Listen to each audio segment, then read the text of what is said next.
안녕하세요. 그랜빌 가족 여러분. 오늘 금요일 아침.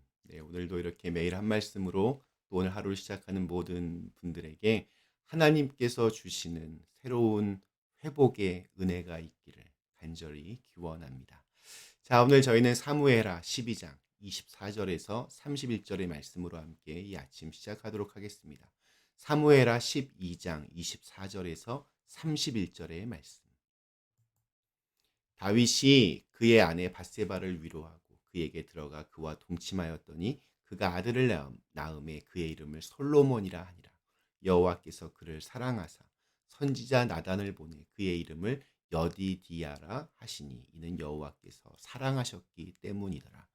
요압이 암몬 자손의 랍바를 쳐서 그 왕성을 점령하며 요압이 전령을 다윗에게 보내 이르되 내가 랍바 곧 물들의 성읍을 쳐서 점령하였으니 이제 왕은 그 백성의 남은 군사를 모아 그 성에 맞서 진치고 이 성읍을 쳐서 점령하소서.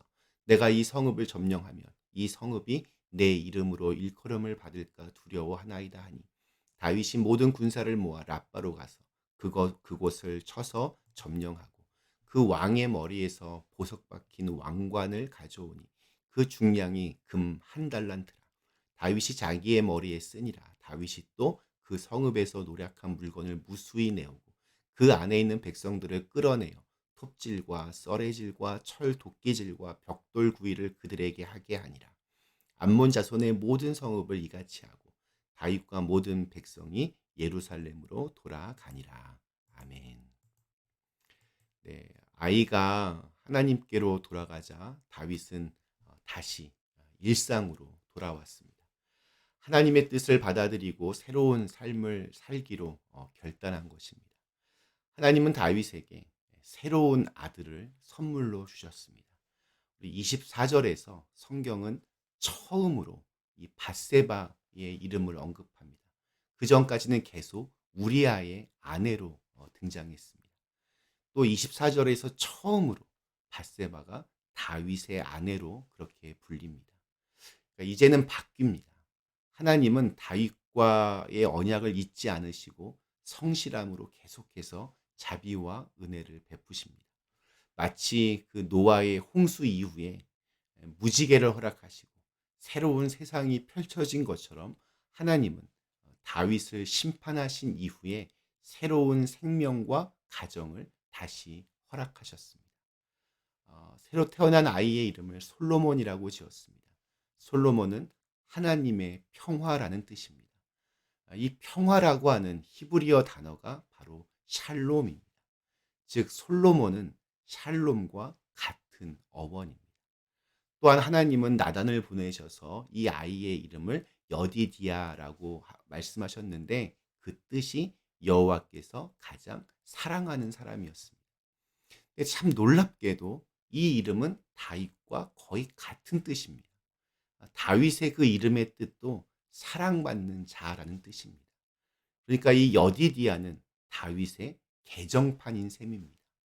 여디디아라는 이름은 다윗이 하나님의 사랑을 받아 이스라엘의 왕이 된 것처럼 솔로몬이 다른 여러 아들 중에서 다윗의 후계자가 되어 왕위를 이어갈 것이라는 것을 암시해 주는 표시가 됩니다.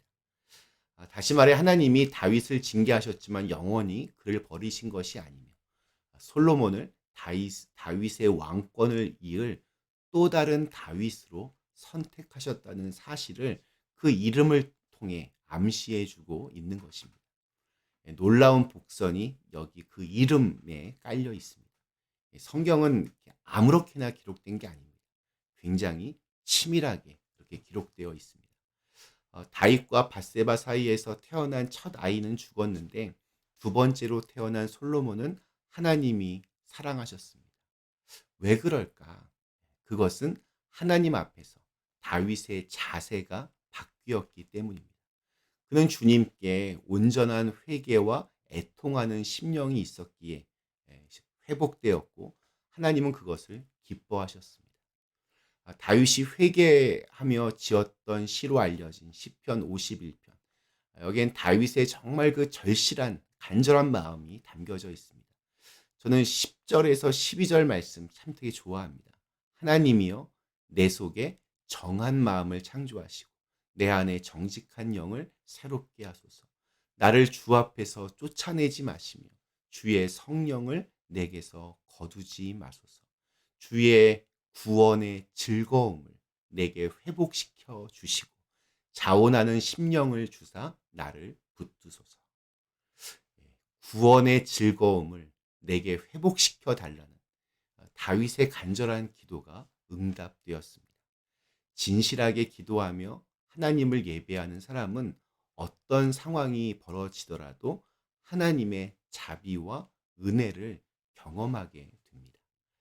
자, 우리 26절부터는 갑자기 또 이야기가 바뀝니다. 11장에서 암몬과 전쟁하는 이야기가 이렇게 10장에서 이렇게 나왔는데 그것의 이제 계속적인 버전입니다. 요압은 여전히 이 암몬의 수도 랍바를 정복하지 못하고 있었습니다. 이것은 우리아의 죽음과 또 다윗의 흔들림 그리고 다윗이 낳은 아이의 죽음 등으로 인해서 전쟁에 신경을 쓰지 못했던 것으로 그렇게 보여집니다. 그리고 드디어 요압이 랍바를 점령합니다. 많은 우여곡절이 있었지만 결국 다윗과 이스라엘의 승리로 전쟁은 막을 내리게 됩니다. 이것은 다윗을 향한 하나님의 또 다른 은혜였습니다. 마지막 그 마침표를 찍기 위하여 다윗도 출정합니다. 우리 30절에 보면 왕의 머리에 있는 보석 박힌 왕관을 다윗이 썼다라고 되어 있습니다.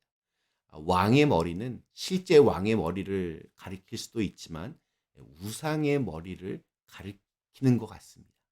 암몬 자손이 섬기던 신이 밀곰, 몰렉인데 가장 큰 특징은 자기 자식을 불태워서 몰렉에게 바치는 인신 제사를 했다는 겁니다.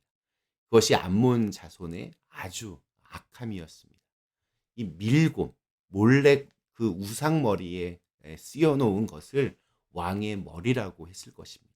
왜냐하면 이 왕관의 총량이 금 한 달란트라고 했는데 이것이 약 75파운드 정도가 됩니다.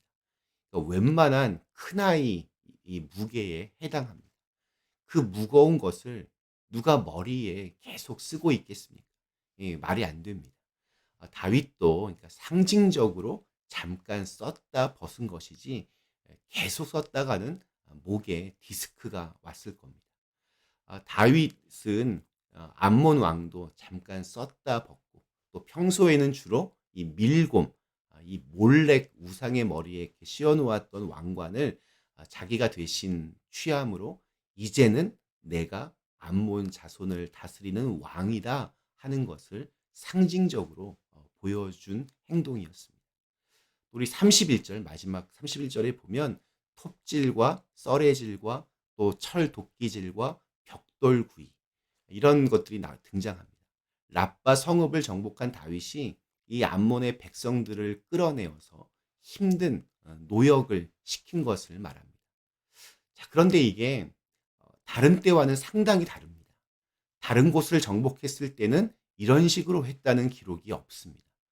그런데 유독 이 암몬 자손에게는 굉장히 혹독하게 대합니다. 물론 그들이 참 악했기 때문에 그럴 수도 있고 또 전쟁이 너무 길어져서 정말 악에 바쳐서 그럴 수도 있지만 다윗이 밧세바와의 사건과 또 우리아의 죽음 등을 겪으면서 비록 회개하고 용서받고 솔로몬도 나았지만 그의 마음이 여전히 상당히 상한 상태였다는 것을 의미합니다. 자기도 모르는 사이에 마음이 굉장히 강팍해져 있다는 것을 암시해 줍니다. 죄를 지었습니다. 회개했습니다. 용서받았습니다.